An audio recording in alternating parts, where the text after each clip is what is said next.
I would describe the game as Fight Club meets hip hop. 21 years ago, hip hop and fighting met Kingdom Hearts style for the first time ever. Released on April 1st, 2003 for the PlayStation and GameCube, developed by Aki, now known as Sin Sophia, and published by EA Sports Big Division, Def Jam Vendetta is the first of, as of this point, 4 titles in the Def Jam franchise. Now, if you're completely unfamiliar with it, in short, this is a fighting, or more so a wrestling game, with rap artists as the fighters, or wrestlers. This is the older brother of the very sought-after Def Jam Fight for New York. On the other hand, Def Jam Vendetta laid the groundwork for this entire franchise and doesn't really get enough attention, good or bad. Today we're going to be analyzing the first installment of the Def Jam franchise in its entirety and assessing whether or not it stands the test of time. Welcome to a complete retrospective and review of Def Jam Vendetta.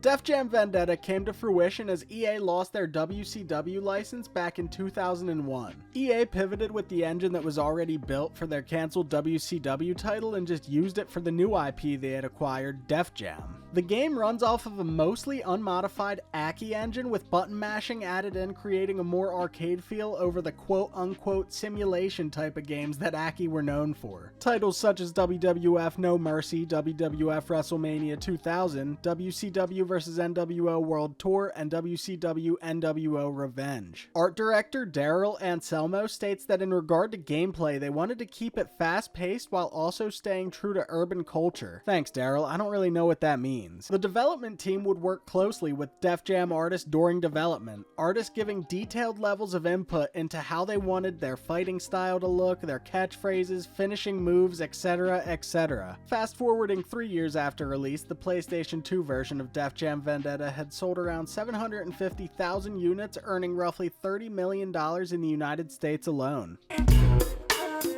Def Jam Vendetta was heavily ingrained in early 2000s hip-hop culture, featuring some of the biggest names signed to Def Jam during the time of release. The game totes 46 playable characters overall, including artists like DMX, Funkmaster Flex, Joe Budden, Keith Murray, Ludacris, Method Man, Redman, Scarface, and a few others. This leaves us with a good amount of original characters making up the rest of the roster. On top of the story mode, which we'll touch on shortly, you also have the option to play either survival mode, which is basically a ladder where your goal is to see how many fighters you can take out before losing, or battle mode, which is just your basic exhibition mode where you can either fight in 1v1s, free-for-alls, 2v2s, or handicap matches. Characters are unlocked by beating them throughout the story mode. You want to play as somebody who's not unlocked, play through the story until you beat them. The only exceptions to this are D-Mob's bodyguards Debo and Omar. For Omar, you gotta beat the game twice, and for Debo, you gotta run through it 4 times. The story gives you the option to play between 4 original fighters: Briggs, Proof, Tank, or Spider. In my playthrough, I chose Spider because he seemed like the most balanced in terms of stats from the get-go. It's unfortunate that we're limited to these 4 fighters though. There are a lot of original characters, and I wish we could have chose to play any of them instead of having this weird limitation put on us. Each fight you complete in the story brings in cash you can go and spend on stats for your fighter. These stats consist of power, speed, grapple, defense, stamina, and charisma. The first 5 are pretty self-explanatory, but charisma is not. The more charisma you have, the more the crowd pops when you perform a move, filling your momentum meter faster. This is probably one of the most useful skills in the game, yet I kinda not on purpose avoided it the entire time. Going back, I would definitely sink some points into it. Stats can be leveled from their default all the way up to 30. You'll find yourself purchasing stats pretty often, mainly because you don't have anything else to spend money on. Throughout the story, you earn a good amount of cash from completing fights. It'd be nice to be able to purchase some aesthetics like clothing, jewelry, and accessories. It'd kill 2 birds with 1 stone, giving us something else to spend money on while also bringing in customization. This will come in the following games, but I feel like it's such an easy thing to miss out on here. How long to beat has this game pegged in at about 7.5 hours, but truthfully I'm confident you can burn through it a bit quicker. The story consists of 34 fights, so it's not terribly long. With that, it's not incredibly thrilling either. It just follows your character working their way up the ranks of the underground fighting scene until they're able to fight in the Def Jam tournament hosted by D-Mob, and having to prove you're worthy for a good portion of it. Generally, the story operates through 1v1 matches, but occasionally we'll have a tag team match where we're partnered with Manny. These These tag team matches aren't my favorite matches. Generally, this is due to AI because instead of being a traditional tag team, it is constantly an all-out brawl in the ring that can get really annoying. People who aren't tagged in are in the ring all the time and for far too long. The difficulty is pretty weird in this game because it's relatively easy until you get to the Def Jam tournament where the difficulty spikes, especially in the later tournament matches, but then D-Mob, the final fight in the entire game, my experience was kinda uneventful. I would have expected him to be a little more aggressive considering the difficulty spike, but nah, he was chillin'. You can also check out gallery mode if you want to look at the women of Def Jam and give the one-eyed trouser snake a workout. Honestly, it's a little strange, but whatever, this is the early 2000s, we're embracing it. Be a problem, y'all!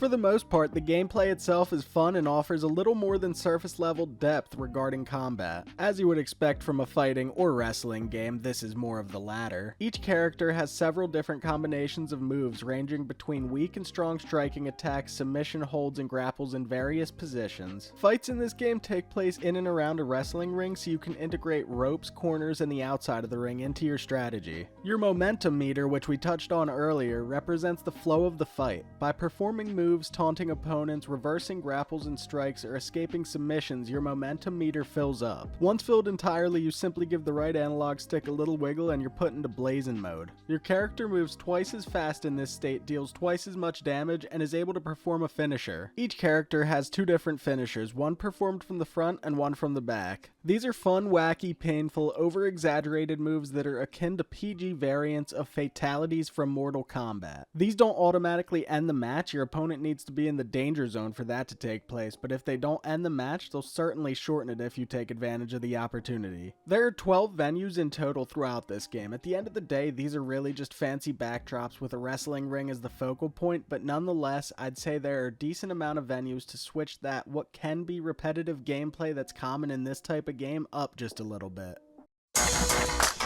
Music from Def Jam artists accompany their presence, making up the soundtrack for this game, and while music is subjective, Def Jam Vendetta has an incredibly nostalgic soundtrack to me. To be fair, the music is a huge part of this game, so I'm sure this nostalgia lies in a lot of people. The soundtrack is only 20 songs deep, but does a solid amount to define itself in those 20 songs. Noir, Method Man, Redman, Public Enemy, Ghostface Killah, DMX, Ludacris, Joe Budden, Scarface, Keith Murray, among a few others are included. Obviously, if there were any suggestions I had regarding the soundtrack, it'd be, well, more soundtrack. It wasn't an issue throughout, I wasn't banging my head off the wall hearing the same song 30 times, but more Def Jam music from this time would have just made this an even better time capsule of early 2000s hip-hop culture.